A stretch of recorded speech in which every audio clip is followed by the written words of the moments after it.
For what we preach is not ourselves, but Jesus Christ as Lord, and ourselves as your servants for Jesus' sake.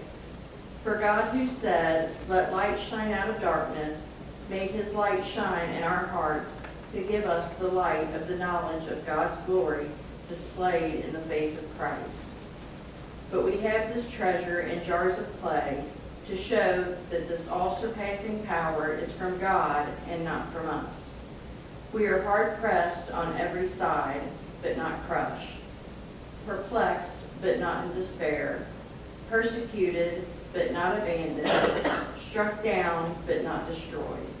We always carry around in our body the death of Jesus, so that the life of Jesus may also be revealed in our body. For who we are alive are always being given over to death for Jesus' sake, so that his life may also be revealed in our mortal body. So then death is at work in us, but life is at work in you. May God bless the reading of his holy word.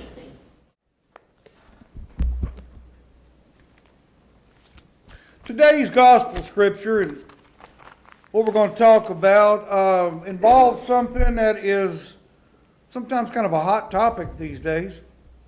Some people get really upset over what happens on Sundays and things like that. As far as sports and working and church and the time and whatnot. And that's what this deals with.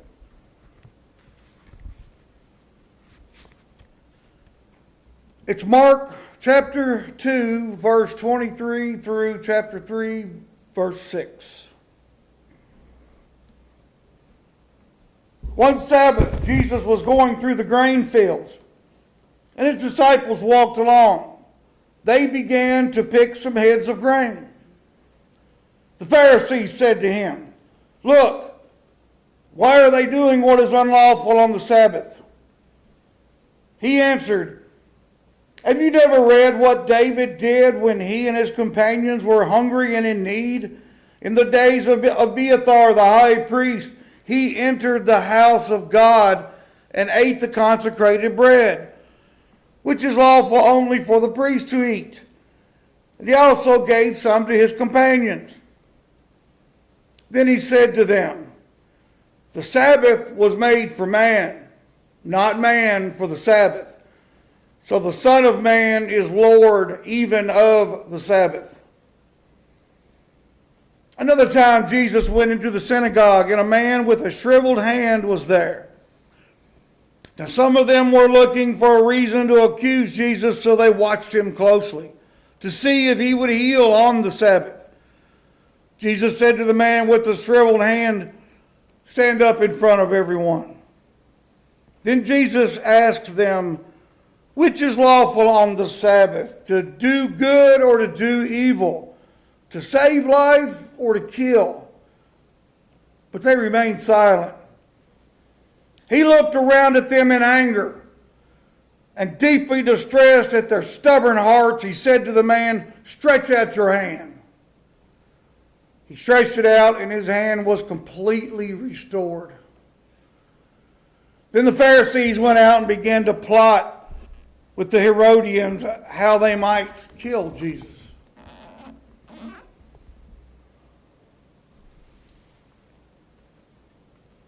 Going back to the beginning of the scripture here, Jesus and the disciples were walking through a field, walking along the side of a field. They're traveling. They're always traveling.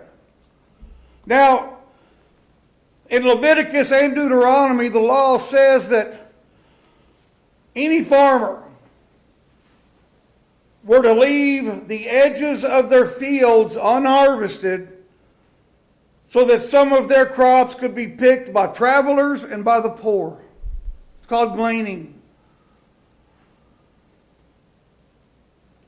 Now, God's law, the Moses law, also says that crops should not be harvested on the Sabbath.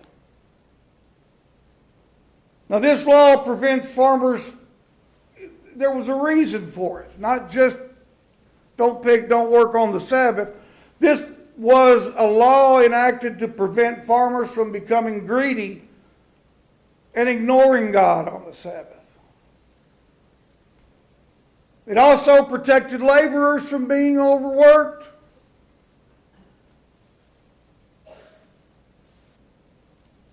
The Pharisees saw Jesus' action walking along, just grabbing handfuls of grain as harvesting,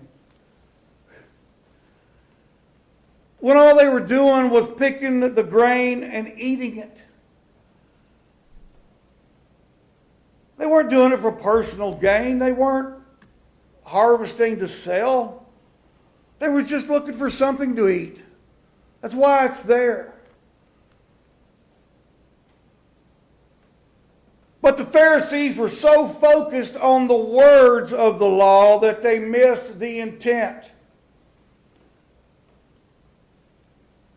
I think that happens a lot. I think that happens a lot in church, and I think it happens a lot in society. And you know, it may happen a lot in the judicial system. I don't know.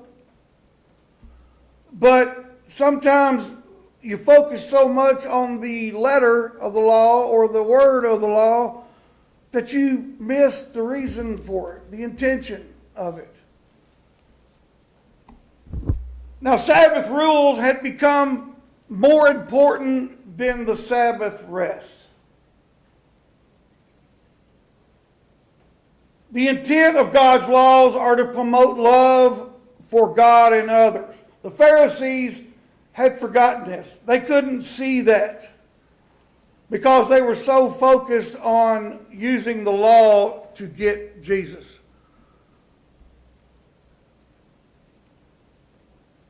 Now, our Christian faith involves a lot of rules, right? I mean, Jesus' teachings are really rules to live by, rules to love by. We've got many rules that are meant to be governed by love, to remember the intention of it. Now that makes love the highest barometer, the highest rule is to love. But it also tends to move Christians toward personal sacrifice, discipline, and responsibility.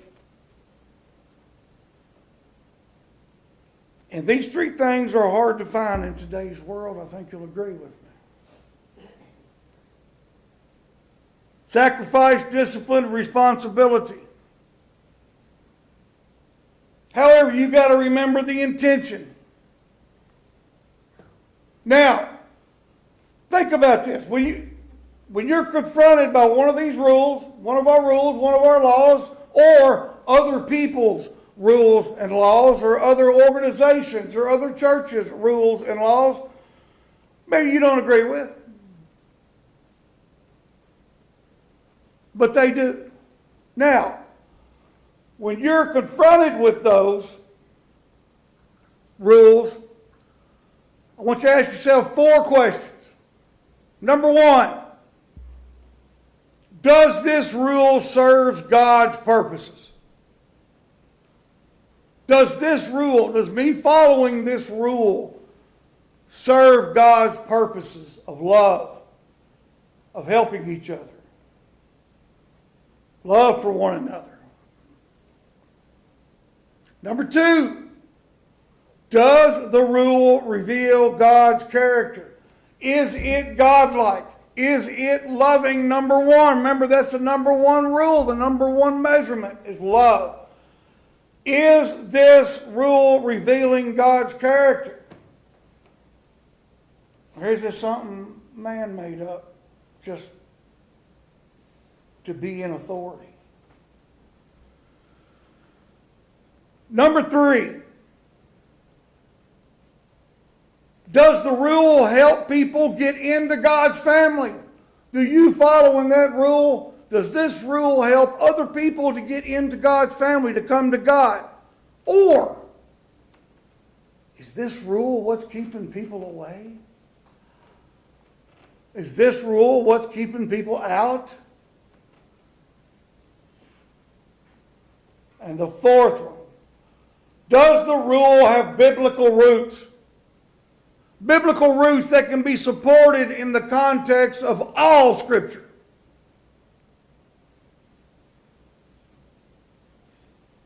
God's rule, a good rule, will pass all four of those questions.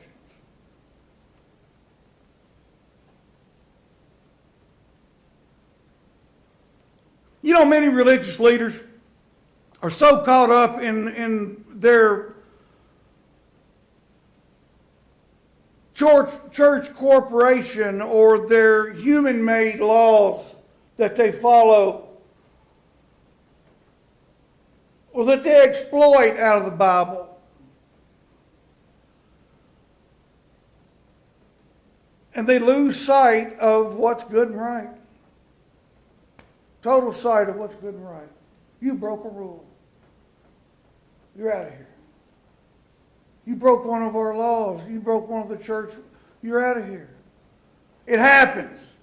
It's heartbreaking, but it happens that people think they can actually dismiss someone from their church. You love them. You talk to them. You help them. You bring God to them. You don't lose sight of the love. The love is number one. Now, Jesus says, he suggests here today that the Sabbath is a day to do good. God provided the Sabbath as a day of rest and worship. But he doesn't mean for us to not do anything. It doesn't mean that such concern for rest should keep us from lifting a finger to help somebody or to do good. He's not saying that. You know, there's a lot of, our tradition. We all grew up with it. It'll continue. It has evolved a little bit for the good. But Sunday morning is our church time. Always has been, always will be. There's a lot of people can't make it. A lot of people can't make it at this time. I mean, I've even heard, I think it was the Lions Club suggestion that meet at a different time to get more people the opportunity to come. Well, we do that. I mean, in church. There's opportunities to do all kinds of stuff here. You know, y'all all do work. And it's more involved than all this. It's got nothing to do with the building. This is just our church. This is just our place, our family home. But people that work in essential services, obviously. That's the obvious one, right? Essential services. Hospitals, doctors, nurses, police, fire, utility people, keeping their eye on the gauges, all that kind of stuff. Got to be there. And they should be. But what about the people that work at McDonald's? What about your job schedule? You know, I've heard people say, I'm not going to take that job because they're going to make me work on Sunday, and I'm not going to miss church. Okay, let me ask you this. Does your family eating depend on you working at this job? Does your paying your rent depend on you working at this job? Well, it seems to me like even though it's not considered essential, pretty darn essential for you, isn't it? God's not saying don't do that. There's plenty of ways and times and things for people. Jesus said the Sabbath is for man. We're not to serve the Sabbath. The Sabbath is for us. Jesus says to do good. God says to rest and worship.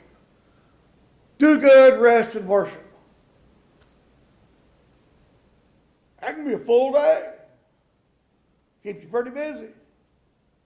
What about the old saying that I used to hear a lot back in the day to describe people?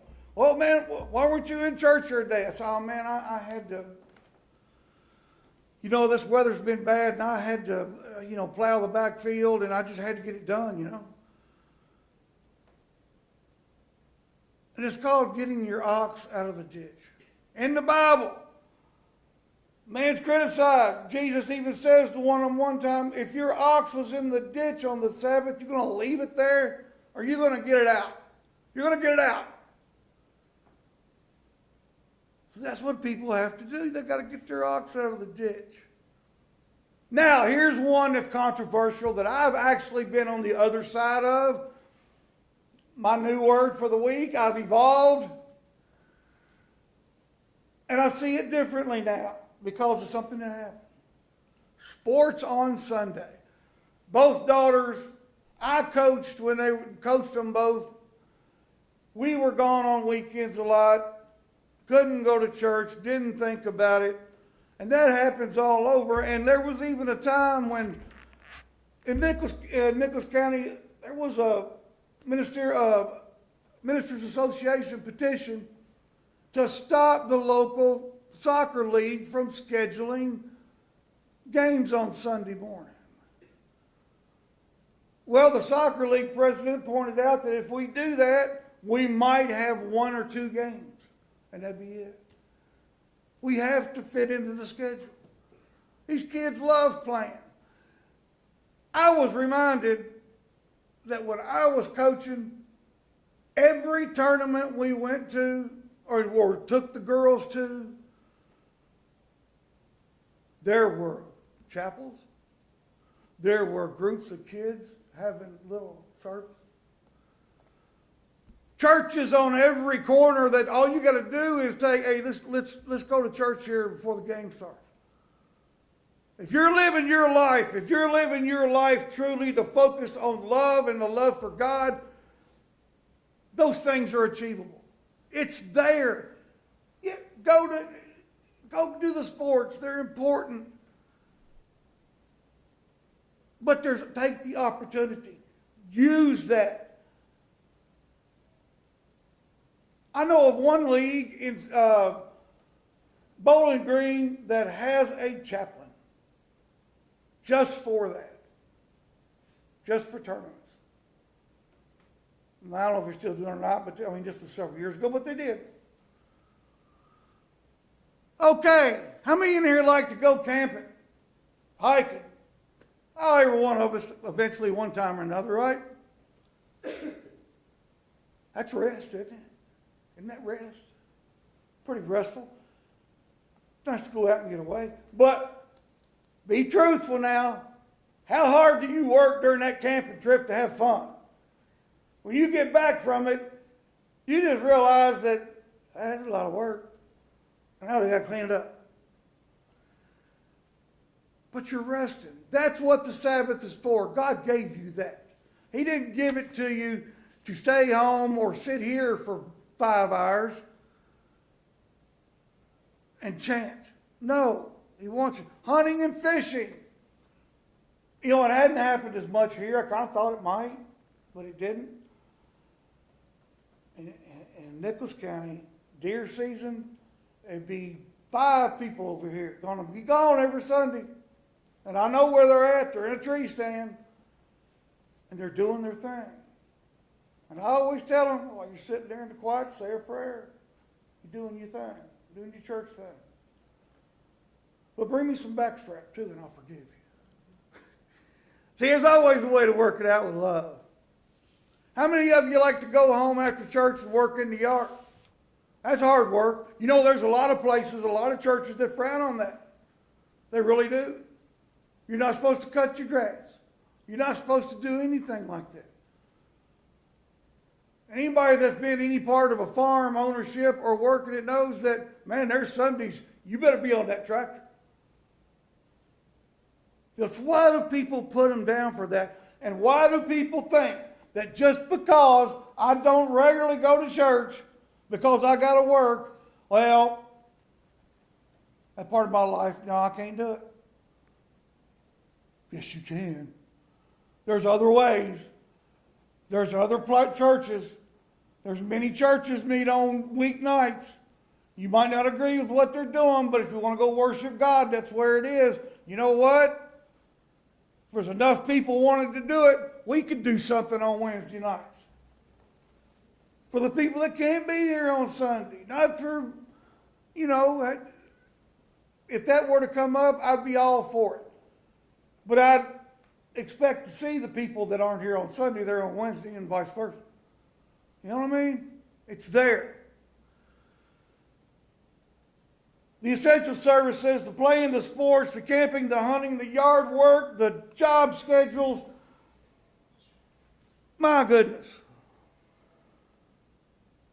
Jesus is showing us today in this scripture that all this, every bit of this can be done with the focus on love. Love for God and love for each other. Remember, the number one rule that comes out of this is that the number one rule is measured by love.